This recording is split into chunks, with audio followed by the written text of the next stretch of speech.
Okay, so sekarang ni aku tengah pakai Holyland LARC M2 dan mikrofon ni ada dekat aku punya round neck aku lah.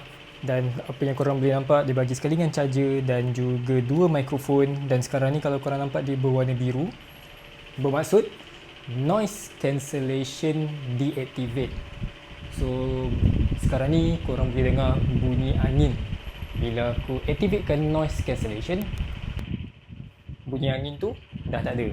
Dan aku pergi di sebalik pintu bilik dan aku ada dekat dalam pintu bilik. Ada dalam bilik, right? Sepatutnya tak ada masalah dari segi transmission sebab Holyland terkenal dengan dia punya transmission signal dia.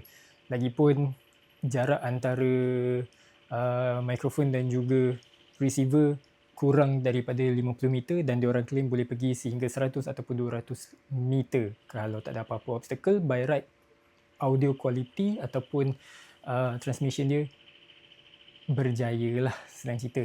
Alright, tapi ini dalam kurang daripada 50 meter, by right tak ada apa-apa isu pun. Okay, so aku dah keluar daripada bilik.